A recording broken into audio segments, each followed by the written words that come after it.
कहानी का शीर्षक छोटा दीपक। गांव के एक किनारे पर एक बूढ़ा कुम्हार रामू रहता था। उसका जीवन सादा था पर दिल बहुत बड़ा। वो मिट्टी के बर्तन बनाता और हफ्ते में 2 बार उन्हें बाजार में बेच आता। उसके साथ उसकी पोती चंपा भी रहती थी, जो अब 10 साल की हो चुकी थी। माँ बाप एक हादसे में चल बसे थे और अब रामू ही चंपा की दुनिया था।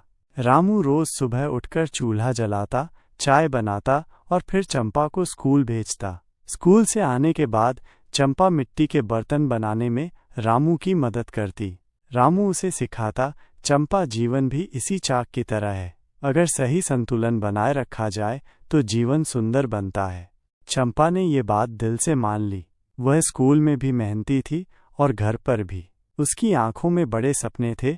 वो एक दिन अपने दादा का नाम रोशन करना चाहती थी। एक दिन की बात है, गांव में खबर फैली कि शहर से एक बड़ा अफसर आ रहा है जो छात्रवृत्ति योजना के अंतर्गत गरीब बच्चों को चुनकर शहर में पढ़ने का मौका देगा। शर्त थी कि छात्र का व्यवहार, पढ़ाई और सोच तीनों ही बेजोड़ होनी चाहिए। चंपा ने फॉर्म भर दिया।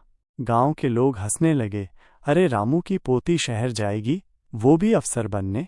रामू मुस्कराया, दीपक छोटा हो सकता है पर उजाला बहुत करता है। परीक्षा का दिन आया। चंपा ने पूरी मेहनत से लिखित परीक्षा दी। फिर मौखिक साक्षात्कार हुआ। अफसर ने पूछा, तुम शहर क्यों जाना चाहती हो? चंपा ने आत्मविश्वास से कहा, मैं पढ़ लिख कर वापस अपने गांव आना चाहती हूँ। मैं चाहती हूँ कि कोई और चंपा अपने सपनों से समझौता न करे। यहाँ स्कूल की हालत ठीक नहीं है, टीचर समय पर नहीं आते। मैं एक दिन ऐसी टीचर बनना चाहती हूँ जो बच्चों को सपने देखना सिखाए। अफसर थोड़ी देर चुप रहा। उसकी आंखों में चमक आ गई। कुछ दिनों बाद नतीजे आए। पूरे जिले में केवल 5 बच्चों का चयन हुआ था। चंपा का नाम सबसे ऊपर था। गांव फिर हैरान था। लोग अब रामू की तारीफ करने लगे। रामू भाई, तुमने तो कमाल कर दिया। हम तो समझे थे कि वो बस बर्तन बनाएगी। रामू फिर मुस्कराया, बर्तन बनाना भी कला है और सपने गढ़ना भी। मैं तो बस उसे अपने हाथों से एक आकार देने में लगा था, जैसे चाक पर बर्तन बनाता हूँ। चंपा शहर चली गई। शुरू में मुश्किलें आईं। न भाषा ठीक से आती थी, न माहौल समझ आता, लेकिन वो डटी रही।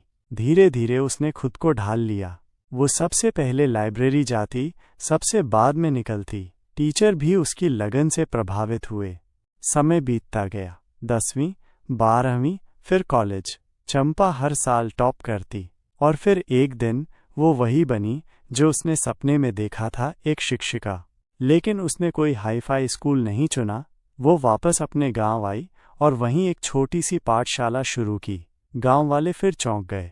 तू शहर में रह सकती थी, अच्छे पैसे कमा सकती थी, किसी ने कहा।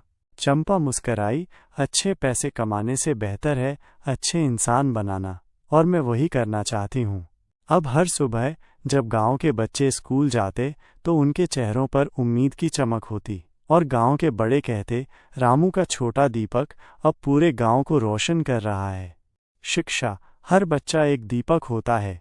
ज़रूरत होती है उसे सही हाथों में सौंपने की, जो उसे बुझने नहीं दें, बल्कि उसकी लौ को दिशा दें। सपने चाहे छोटे गांव से निकलें या बड़े शहरों से, अगर इरादा मजबूत हो तो हर सपना सच होता है।